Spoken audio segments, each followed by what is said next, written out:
नमस्कार दोस्तों, स्वागत है हमारे अपने इस YouTube channel the ultimate knowledge में। एक बार फिर से आपके प्यार और आपके रिस्पेक्ट के लिए स्टूडेंट्स तहे दिल से शुक्रिया।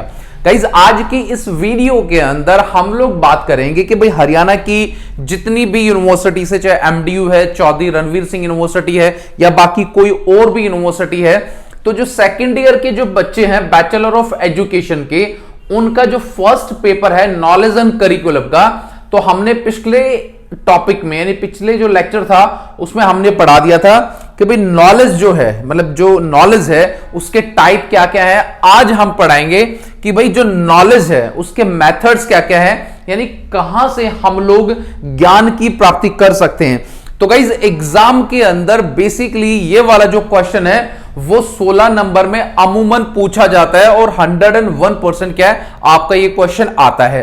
तो आप लोगों को पता होना चाहिए कि भाई कहां कहां से हम लोग ज्ञान प्राप्त कर सकते हैं। हम लोग बहुत ही सटीक बात करेंगे, कोई क्रैमिंग, कोई रट्टाफिकेशन नहीं। मेरा मकसद है लेक्चर आप लोगों को देने का कि जो मैं आप लोगों को नॉलेज दूं या जो लेक्चर के थ्रू मैं आपको पढ़ाऊं वो आपके माइंड में सेट होना चाहिए और इजी तरीके से क्या आप उसको पढ़ना चाहिए। तो सबसे पहले गाइज आप देखो कि भाई जो ज्ञान है हम लोग कहां से उसको प्राप्त कर सकते हैं। क्वेश्चन आपसे क्या पूछा जा सकता है कि भाई मेथड ऑफ एक्वायरिंग नॉलेज या फिर मेथड ऑफ ऑब्टेनिंग नॉलेज, यानी कि ज्ञान प्राप्ति के जो साधन है वो कौन कौन से हैं, यानी कि इंसान जो ज्ञान है वो कहां से प्राप्त कर सकता है। तो सबसे पहला जो टॉपिक है गाइस, मतलब जो पॉइंट है वो क्या है, ऑब्टेन फ्रॉम अथॉरिटी। जब पिछली बार हमने टाइप ऑफ नॉलेज आपको पढ़ाया था कि भाई टाइप ऑफ नॉलेज क्या होते हैं, तो वही एक पॉइंट बनता है कि हम ज्ञान कहां से प्राप्त कर सकते हैं, अथॉरिटी से। अब अथॉरिटी का मतलब मैंने आपको बताया था कि जितना भी जो आपका जितना भी मतलब जो काम होता है, चाहे वो टेस्टेड मतलब जो चीजें हैं, ठीक है, अप्रूव्ड हैं, यानी कि एक इस प्रकार का ज्ञान जो साइंटिफिक तरीके से दूसरों पे टेस्ट किया जाता है, टेस्टेड होता है और एक पर्टिकुलर उसकी अथॉरिटी होती है, उसकी खुद की एक वैल्यू होती है और जो रिसर्च बेस्ड सारा का सारा जो काम होता है ना, चाहे वो किसी से भी रिलेटेड हो, तो वहां से क्या है हम लोग क्या है नॉलेज को एक्वायर करते हैं। कहने का मतलब यह है कि टीचर ने आप लोगों को, बच्चों को कुछ भी चीज पढ़ाई और वो ऑथेंटिक के तरीके से है और साइंटिफिक है, रिसर्च बेस्ड है, वो सारी की सारी जो चीज है, जो ज्ञान है, तो उसी ज्ञान को हम लोग कहां से प्राप्त कर रहे हैं, बच्चे ने कहां से किया, अथॉरिटी से। अथॉरिटी यहां पर कौन कौन है भाई, टीचर हो सकता है या कहीं से जो साइंस ने कुछ नया निर्माण किया, नई ऑब्जर्वेशन की है, नई खोज की है, तो हम लोग वो ज्ञान सारा का सारा क्या है एक अथॉरिटी के माध्यम से उसको प्राप्त करते हैं। यही आपका ज्ञान का पहला जो है एक पॉइंट है। अगला है जो दूसरी बात है कि जो नॉलेज है हम लोग कहां से प्राप्त कर सकते हैं। सेकंड जो पॉइंट आया है आपका वो भी बहुत इंपॉर्टेंट है, वो आप देखेंगे कि कहां से है अपना ऑब्टेन फ्रॉम ट्रेडिशन। यानी कि ट्रेडिशन का मतलब क्या है कि हमारी जो परंपराएं होती हैं, परंपरा का मतलब क्या है कि आप एक किसी भी समाज के अंदर पैदा हुए हो, चाहे आप हिंदू हो, मुस्लिम हो, ब्राह्मण हो, सिख हो, ईसाई हो, पादरी हो, तो उनके जो कल्चर है ना, हर प्रकार का, हर इंसान का जो कल्चर है वो अलग अलग होता है, हर सोसाइटी का जो कल्चर है वो अलग होता है। तो जब बच्चा एक एटमोस्फेयर में रहता है ना, कि एक वातावरण में बच्चा रहता है, तो उस वातावरण से, उस एनवायरमेंट से क्या है बच्चा बहुत सारी चीजें सीखता है। तो ये सारा का सारा जो ज्ञान है, यानी कि परंपरागत तरीके से, यानी कि ट्रेडिशन का मतलब क्या है कि परंपरागत तरीके से जो बच्चा ज्ञान की प्राप्ति करता है, तो उसी को हम लोग क्या कहते हैं, ऑब्टेन फ्रॉम ट्रेडिशन। जो भी हमारी परंपराएं हैं, यानी कि जो हमारे पूर्वजों ने, जैसे कई बार नहीं होता कि भाई हमारे पूर्वजों का ये मंदिर है, उन्होंने कुछ हमें बताया था और ये हमारी पूर्वजों की तरफ से ये चीज चली आ रही है। तो घर में रह के, सोसाइटी में रह के और आसपास में रह के बच्चा जो लोकल ज्ञान प्राप्त करता है वो अपने रीति रिवाजों और परंपरागत तरीके से क्या है इसको प्राप्त करता है। तो ये वाला पॉइंट भी आप लोगों का बहुत इंपॉर्टेंट है और डेफिनेटली आप लोगों का एग्जाम में आता है।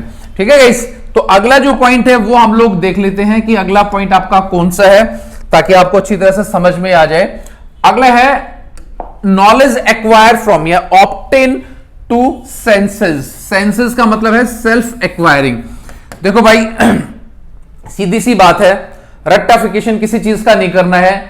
जो पॉइंट यहां पर मैंने आपको समझा दिए हैं, आज उनको दिमाग में आप बिल्कुल सेट करके चलना, ताकि जब एग्जाम में आप बैठो ना, तो वही अमित सर की जो बात है आपके माइंड के अंदर मेमोराइज रहनी चाहिए कि भाई अगला जो पॉइंट है ऑप्टेन टू सेंसेस या ऑप्टेन फ्रॉम सेंसेस। सेंसेस का मतलब क्या, सेल्फ एक्वायरिंग। अब क्या होता है कि मान लो सपोज करो कि जो पहले मैंने आपको पता है कि भाई अथॉरिटी से आपको ज्ञान मिलता है, ट्रेडिशन से मिलता है आपको।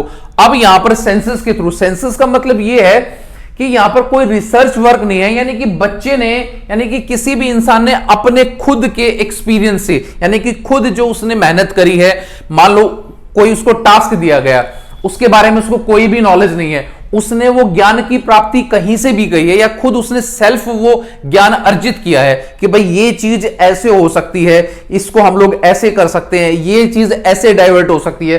तो वो सारा का सारा जो ज्ञान होता है ना, वो जो नॉलेज होती है, वो आपकी ऑप्टेन फ्रॉम सेंसेस होती है, यानी कि सेल्फ एक्वायरिंग। ना तो उसमें अथॉरिटी का हाथ होता है, ना इसमें आपका जो है ट्रेडिशन का हाथ होता है, ना इसमें रिसर्च वर्क होता, कुछ भी नहीं होता। बच्चा अपने आप में हर रिसर्च करता है और वो पूरा का पूरा ज्ञान जो होता है उसी को हम लोग क्या बोलते हैं भाई, ऑप्टेन टू सेंसेस, यानी कि खुद के थ्रू बच्चा जो ज्ञान प्राप्त करता है बिना किसी मदद के, उसको हम लोग क्या है, सेंसेस का नाम देते हैं। दिमाग में अच्छी तरह से गाइस घुसा के इस चीज को चलना। अगला जो पॉइंट है गाइस, ये भी बहुत इंपॉर्टेंट है कि भाई आगे जो ज्ञान है, यानी कि नॉलेज बच्चा कहां से प्राप्त कर सकता है, इंडक्टिव और डिडक्टिव मेथड। देखो इन दोनों का जो मतलब है ना, इंडक्टिव और डिडक्टिव, वो इनके अंदर ही छुपा हुआ है। इंडक्टिव से आप ये समझिए कि भाई इन, यानी कि कोई चीज इन है, मतलब अंदर आई है, क्या ये अंदर आई है। और डिडक्टिव मींस जो किसी से बाहर से आई है, मतलब यानी कि इन, यानी कि बच्चे ने खुद मेहनत करी, मतलब जो लर्नर यहां पर होता है, जो स्टूडेंट, जो बच्चा, जो चाइल्ड होता है, वो उसने इन किया, मतलब कुछ ग्रैंड किया, और उसके बाद उसको डिडक्टिव किसी ने कुछ दिया। उन दोनों के कॉम्बिनेशन से, यानी कि बच्चे को अपने आप में उसने कुछ सीखा, जैसे कोई भी सम उसने सीखा, और कुछ ज्ञान क्या उसको स्कूल, उसकी टीचर के माध्यम से मिल गया। वो दोनों की जो नॉलेज एक मिक्सअप होती है, तो वही क्या है, इंडक्टिव और डिडक्टिव मेथड का काम करती है। यानी कि बच्चा खुद से सीख के और जो उसके टीचर जो भी उस चीजों से सीखता है, उन दोनों का कॉकटेल मिला के जो नॉलेज होती है, वो आपकी इंडक्टिव और डिडक्टिव आपका मेथड होता है। कई बार गाइस क्या होता है कि ये वाला जो क्वेश्चन है ना, ये मान लो कि सपोज करो कि एक्वायरिंग फ्रॉम नॉलेज, भाई क्या कहां से बच्चा ज्ञान प्राप्त कर सकता है। उसके अलावा ये इंडक्टिव और जो डिडक्टिव जो मेथड है ना, इसको भी एग्जामिनर 8-8 नंबर में या फिर टोटल 16 नंबर में आपसे एग्जाम में पूछ सकता है। तो इस वाले टॉपिक को, इंडक्टिव और डिडक्टिव जो आपकी बुक में दिया गया है, इसको थोड़ा सा डीपली पढ़ना। यहां से भी एग्जामिनर आपसे क्वेश्चन पूछ सकता है कि भाई इंडक्टिव और डिडक्टिव मेथड क्या होता है। होप ये आपको समझ में आया होगा। अगला है गाइस, बहुत इजी है, ऑप्टेन टू एक्सपीरियंस। भाई ज्ञान की प्राप्ति अगला जो साधन है, यानी कि कौन से साधन से प्राप्त करेगा, ऑप्टेन टू एक्सपीरियंस, यानी कि जो उसका अनुभव है।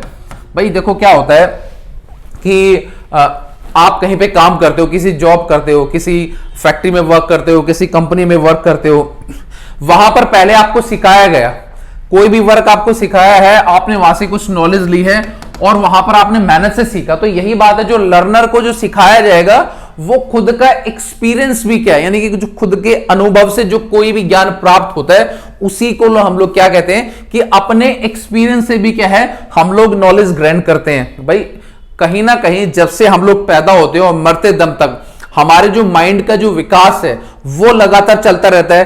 तो आदमी अपनी जिंदगी के अंदर हर छोटी बड़ी चीज का अनुभव करता है, चाहे वो अच्छा अनुभव है, चाहे वो बैड एक्सपीरियंस है, चाहे वो गुड एक्सपीरियंस है। तो उन चीजों से हमें कुछ ना कुछ सीखने को मिलता है।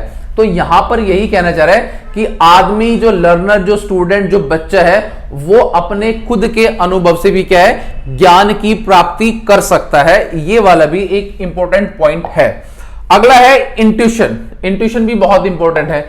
इंट्यूशन से मैंने बताया था इंट्यूशन यानी कि खुद के माइंड के अंदर, खुद के दिल के अंदर, दिमाग के अंदर किसी चीज को घर कर जाना। जैसे बोलते नहीं कि आज मुझे इंट्यूशन है कि हमारे घर हमारे मामा जी आएंगे। भाई लग रहा है, जैसे होता नहीं था पहले, आप पुराने टाइम में अगर आपने सोचा हो कि छत के ऊपर अगर कौवा बैठ जाता था और वो काएं काएं करता रहता था, लगता है कि कोई आज आने वाला है, यानी कि ऐसी इंट्यूशन होती थी। तो इंट्यूशन का मतलब यही है कि ये ना तो रिसर्च बेस्ड होता है, ना ये टेस्टेड होता है, ना ये साइंटिफिक होता है, यानी खुद से जो अर्जित जो ज्ञान होता है ना, उसी ज्ञान को हम लोग क्या है, इंट्यूशन बोलते हैं। यानी खुद की मेहनत से जो चीज हम लोग प्राप्त करते हैं, वो सारा का सारा जो ज्ञान है आपका, वो इंट्यूशन के माध्यम से क्या है, आपको प्राप्त होता है। तो गाइज ये वाला भी है, तो इनको आप अच्छी तरह से लिख सकते हो। अगला है कॉन्सेंट्रेशन एंड मेडिटेशन। बहुत इजी पॉइंट है, मतलब भाई कॉन्सेंट्रेट एंड मेडिटेशन।